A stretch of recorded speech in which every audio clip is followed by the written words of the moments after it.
LG전자가 미래 사업으로 집중하고 있는 분야가 있죠. 바로 전자장치, 전장입니다. 전기차 시장이 급속도로 성장을 하면서 전기차 핵심 부품 사업에 LG전자가 올인을 하고 있죠. 그 키워드라고 본다면 일단 세계 3위 자동차 부품업체 마그나 인터내셔널과 손잡고 합장 조인트 벤처 개념이죠. 합작법인을 하는 LG 마그나 이파워 트레인, 요거에 대한 기대감이 올라가고 있고요. 이게 7월 출시예요. 지금 전기차 시장이 굉장히 뜨겁습니다. 2020년 기준으로 보면 딱 1000만 대 정도 돼요. 그 다음에 21년 올해 전망치가 1500만 대 정도 되고 2022년이 2000만 대 조금 넘습니다. 2023년에 전기차 생산 규모 추이가 3000만 대, 2024년이면 3400만 대 정도 넘어갑니다. 이거에 따라서 모터 시장도 기하급수적으로 매년 더블까지는 안 되는데 한 2년 간격으로 보면 더블 정도.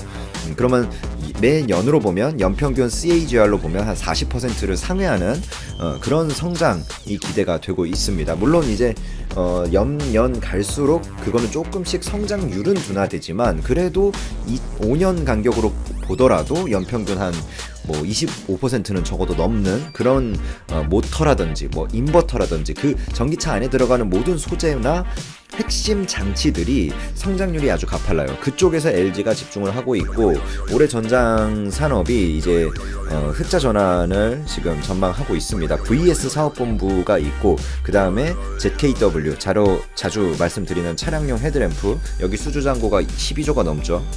그다음에 VS가 이제 ZKW랑 합친 게 60조가 넘고 그래가지고 합작법인 마그나 이파워 트레인까지 그래서 파워트레인 쪽을 이렇게 가져온 게 이제 LG전자의 핵심 경쟁력을 채웠다라고 볼 수 있는 부분이고 합작법인 같은 경우에 컨퍼런스 콜에서도 LG가 언급을 했습니다. 연평균 50% 정도의 그것 이상의 성장을 전망하고 2024년 보면 전장 사업 전체 매출에 마그나와의 시너지 효과가 한 10% 이상 차지를 할 것이다.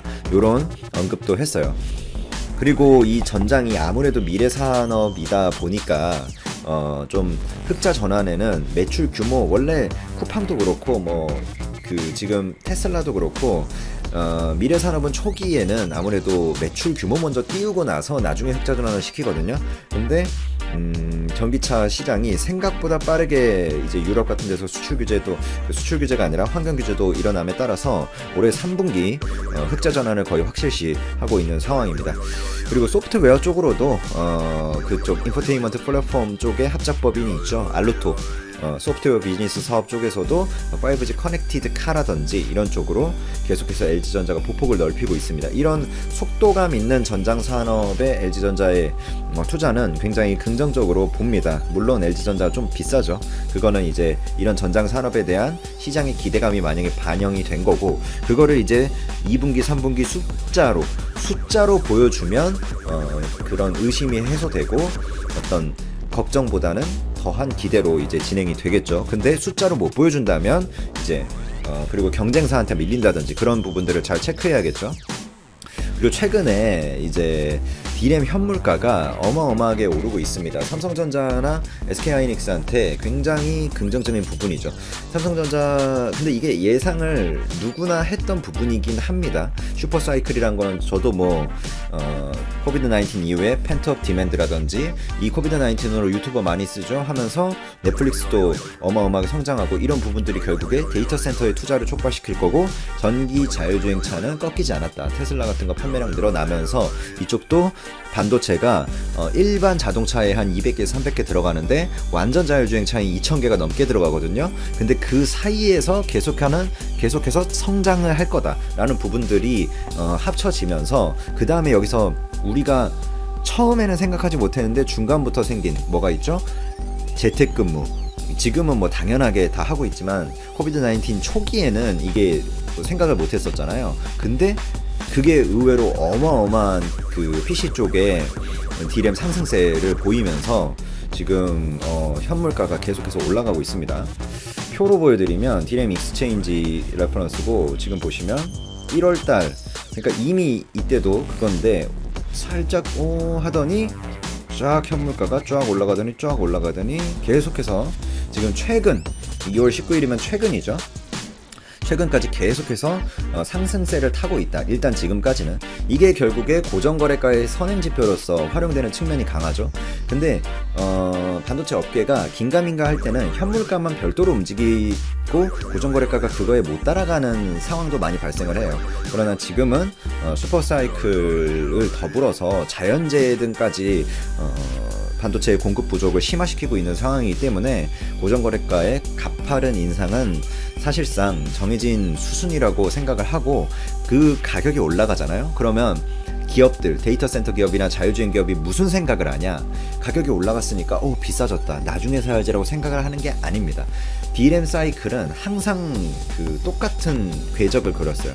이게 가격이 올라가잖아요. 그러면 더 올라가기 전에 사야지, 이 생각을 합니다. 왜냐면 이 반도체 캐펙스라는 게 하루아침에 되는 게 아니잖아요. 근데 가격은 계속해서 매일매일 올라가요. 고정거래가는 물론 분기별로 결정되지만 현물가는 계속 변동을 한단 말이죠. 그럼 그 차트를 보면서 그 반도체가 당장 필요한 회사들이 나중 이렇게 미루기만 할 수가 없어요. 이미 코비드 19 때도 많이 미룬 상황입니다. 데이터 센터나 인터넷 대형 기업들의 반도체 그 시설 투자가 많이 미룬 상황이에요. 이제는 더 이상 미룰 수 없다라고, 지금 사야지, 더 비싸지기 전에 사야지 하면서 달라붙으면서 미친듯이 올라가는 게 이제 반도체 고정거래가다, 그 사이클이다. 떨어질 때도 마찬가지입니다. 나중에 사야지 하면서 쫙 떨어지는 거고. 그래서 이제 한번 가파르게 올라가면 걷잡을 수 없이 올라가고, 그게 이제 삼성전자와 SK하이닉스의 실적으로 꽂히는 거죠.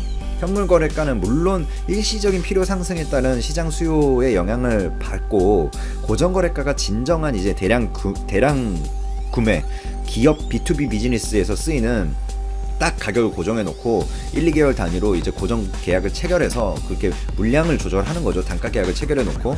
근데 현물 가격이 오르면 이제 그만큼 필요한 만큼의 반도체를 선제 확보하려 드는 이 기업들의 사재기가 어마어마하게 발생을 합니다. 그리고 고정 거래가 역시 올라가고 있는 게 키포인트예요. 1월 같은 제품의 고정 거래 가격이 지금 전월 대비해가지고 month of month로 5.26% 올라갔죠. 그러니까 고정거래가 상승폭과 현물거래가 상승폭이 서로 앞서거니 뒤서거니 하면서 계속 끌어올리고 있는 그런 분위기다. 그리고 이때 우리가 확인해야 될 포인트가 뭐죠? 기업들의 그 서버 업체들 있죠. 걔네들이 가지고 있는 반도체가 있어요. 가지고 있는 반도체. 그리고 뭐 PC 업체들이나 이런 업체들이, 제조사들이 가지고 있는 반도체에 만약에 재고가 많이 남아 있으면 상승이 더딜 수 있습니다. 근데 지금 재고 조정이 거의 마무리 단계예요. 이거 누가 말해줬냐? 삼성전자가 실적 발표 컨퍼런스 콜에서 말해줬습니다. 이 정도 체크하고 우리가 대응할 필요가 있다. 2분기부터는 또 신규 서버 CPU가 등장하죠. 그러면 교체 수요가 당연히 생기겠죠. 이런 것들 우리가 삼성전자 컨퍼런스 콜만 듣는 게 아니라 인텔 것도 들어야 되고, 그 다음에 서버 캐펙스에 가장 지대한 영향을 끼치는, 지금으로 치면 아마존, 구글, 마이크로소프트 이런 회사들의 컨퍼런스 콜을 모두 이제 청취하면서 얘네들의 이 캐펙스 계획이 어떻게 되는지, 지금 분위기가 어떤지, CEO는 어떤 생각을 하고 있는지, 그러면 얘네들이 추진하는 사업이 반도체에 많이 쓰일지 안 쓰일지 이런 것들을 우리가 봐야 할 필요가 있다. 그러면 우리가 메모리 쪽만 보면 안 되겠죠? 뒷메모리 쪽도 봐야겠죠. 뭘 봐야 되죠? TSMC. 지금 TSMC 미세공정 쪽은 완전 과부하 상태입니다. 지금 완전 꽉 찼어요. 꽉 차서 예약까지 다 찼습니다. 완전 과부하 상태예요. 그리고 TSMC가 다 차면 그냥 무조건 삼성전자입니다. 이거는 뭐 미세공정상 어쩔 수 없고, 이미 지금 미세공정 점유율 차이도 별로 안 나요. 7나노 이하에서는 삼성전자가 세계 반도체의 40% 정도를 점유하고 있습니다. 이거는 삼성전자가 공식적으로 밝힌 수치예요. 지금 제가 혼자 말하는 게 아니라. 근데 7나노 이상, 뭐 12나노, 뭐 20, 30, 40, 50 그 엄청난 그 나노대가 그 펼쳐져 있잖아요. 60나노 막 자동차용 반도체는 예전 것도 많이 생산하잖아요. 그런 것들까지 다 합치면 물론 TSMC가 전체의 50% 이상을 차지하고 있고, 삼성전자는 뭐 한 13%, 18% 왔다 갔다 하죠. 근데 7나노 이하만 보면 거의 또이또이다, 이제 삼성전자랑 TSMC가. 근데 여기서 TSMC가 어디 부분에서 과부하가 됐냐? 애플입니다. 5나노미터가 지금 TSMC의 선단 공정의 메인 공정이라고 보시면 되거든요. 왜냐면 제일 앞서 있고 제일 비싸고 TSMC 입장에서 제일 돈이 되는 거니까 거기를 애플이 지금 사실상 독점하고 있습니다. 그러면 다른 반도체 업체들 만약에 AMD다, 뭐 엔비디아다, 뭐 인텔이다. 인텔이 만약 파운드리 물량 또 주잖아요. 삼성전자 이미 수주를 했고 걔네들 막 세계 기업만 보죠. 물론 아마존하고 테슬라도 있고 뭐 마이크로소프트도 있고 다 있습니다. 테슬라도 지금 5나노에서 삼성전자랑 협업을 하고 있어요. 실제로 이건 삼성전자에서 밝힌 내용이고, 근데 그 5개의 업체를 우리가 예로 들어서 설명을 하면 이 5개의 업체도 5나노 만들고 싶을 거 아니에요. 이 5개의 업체는 지금 5나노 이미 만들 수 있는데 TSMC 꽉 찼다고 안 돼요? 그러면 TSMC 7나노로 만들어 주세요. 할까요? 지금 만약에 그 구독자나 멤버 우리 돈 되는 라디오 멤버십 가입자 분들이라면 그렇게 할까요? 난 지금 AMD가 인텔을 넘어선다라는 저는 이제 바탕으로 삼성전자의 금일 주가도 6만원을 돌파했습니다. 이번 계약은 파운드리 시장에서 전세계 1위를 질주하는 TSMC의 간담을 서늘하게 할 만한 계약이라고 평가할 수가 있겠습니다. 좋아요, 구독 한 번씩만 부탁드리면서 자세히 들어가 보겠습니다. 지난번에 저희 방송에서 삼성전자 파운드리가 퀄컴의 스냅드래곤 4 시리즈의 계약을 따냈다고 말씀을 드렸습니다. 이번 계약은 퀄컴이 야심차게 준비하는 주력 AP 칩셋인 스냅드래곤 875의 전량 위탁 생산 계약을 따낸 것으로 보여서 그 의미가 훨씬 더 크다고 볼 수가 있겠는데요. 삼성전자 측에서는 전량 수주라고 공식적으로 언급을 하진 않았지만 관련 업계 언론들에서는 전량 수주라는 이야기가 나오고 있습니다. 이후 나오는 보도들을 참고해 봐야겠죠. 삼성전자가 TSMC를 제치고 퀄컴의 대부분의 물량을 따낸 것이 의미가 큰 이유로 크게 두 가지가 언급될 수가 있겠습니다. 첫째, 당초 스냅드래곤 875는 작년 하반기와 올해 상반기만 하더라도 TSMC 측이 모든 물량을 가져갈 것으로 예측이 되었습니다. 그러나 스냅드래곤 875의 게이밍 특화 버전이라고 볼 수 있는 스냅드래곤 875G 모델을 삼성전자 파운드리가 제조할 것으로 업계에서 이야기가 나왔고, 이 875G의 물량은 전체 스냅드래곤 875 물량 대비 소량일 것으로 예측이 되기 때문에 퀄컴이 새롭게 출시하는 프리미엄급 AP의 물량은 TSMC가 많은 비율을 가져갈 것이 기정 사실로 보였습니다. 그러나 스냅드래곤 875 물량 모두를 삼성전자가 가져간 것인데요. 이렇게 퀄컴이라는 메이저 기업이 제조하는 프리미엄급 제품 수주를 업계 1위인 TSMC를 제치고 삼성전자가 차지했다는 점에서 분명 큰 의미를 부여할 수가 있습니다. 두 번째로 해당 공정에는 최신 미세 공정 5나노 공정이 도입된다는 것입니다. 이미 TSMC는 7나노를 넘어서 5나노 양산에 들어갔고, 삼성전자 역시 올해 하반기에 5나노 공정에 본격 도입할 것으로 보이는데요. 평택 2라인의 가동이 본격화되었죠.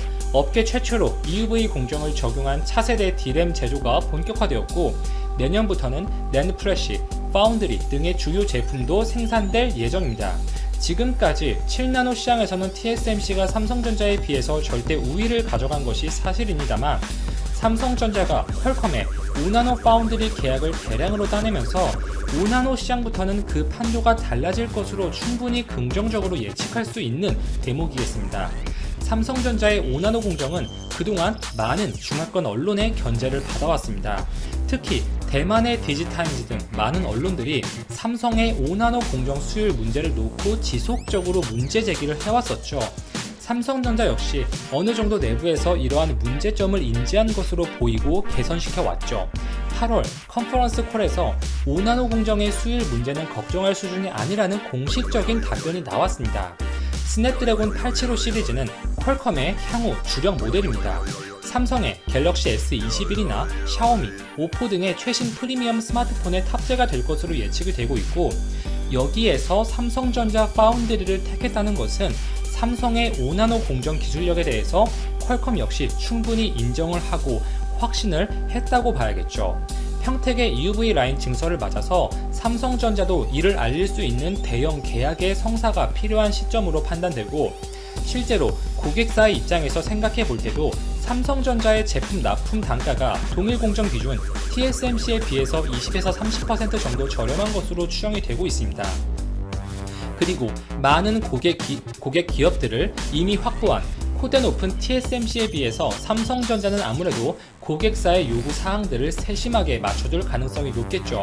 장기적으로 파운드리 시장이 TSMC가 거의 독점하는 구조로 가게 되면 고객 기업들 입장에서도 제품 단가의 협상 문제가 발생할 수밖에 없기 때문에 삼성전자와 TSMC의 어느 정도 물량을 균등하게 나눠주는 것이 장기적으로는 좋습니다.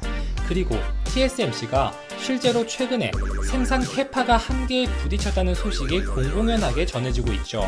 애플, 인텔, AMD 등의 많은 대형 고객사를 둔 TSMC가 현재의 공장 규모와 생산 능력으로는 이러한 대형 고객사들의 주문량을 충분히 감당해내지 못하고 있는 형국입니다.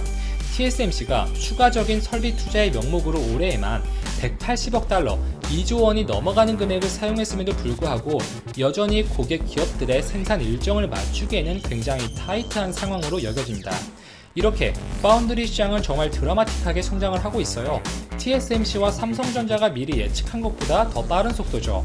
실제로 내년이면 삼성전자 파운드리 사업부의 매출은 50% 이상 증가한 20조 원대까지 또 가능할 것으로 예상이 되고 있고요. 이 퀄컴의 스냅드래곤 4 시리즈, 이 보급형 제품뿐만 아니라 5G 모뎀 칩 X60도 있죠. 그리고 IBM의 서버용 프로세서, 최근 엔비디아의 그래픽 칩셋 RTX 30 역시 삼성 파운드리가 계약을 따냈습니다. 대형 기업들과의 계약을 잇따라 성공시키면서 충분히 50% 이상의 매출 신장이 가능할 것으로 여겨집니다. 이와 같은 삼성전자의 연이은 성공, 수주에 대해서 다양한 시각이 있을 수가 있어요. 부정적인 견해라면 다음과 같겠죠. 여전히 업계 1위인 TSMC가 생산 물량을 감당하지 못하다 보니 삼성전자에게 온 일시적인 낙수 효과일 뿐이다. 이것은 즐거운 라디오 저희 방송에서도 많이 언급드렸던 내용인데 물론 부인할 수가 없는 부분이에요. 이번 계약 이전까지는 충분히 할 수 있는 이야기라고 볼 수가 있습니다. 그러나 오늘 전해드린 소식, 퀄컴이 자사의 최신 주력 제품이라고 할 수 있는 스냅드래곤 875를 삼성 파운드리에게 거의 전량으로 맡긴다.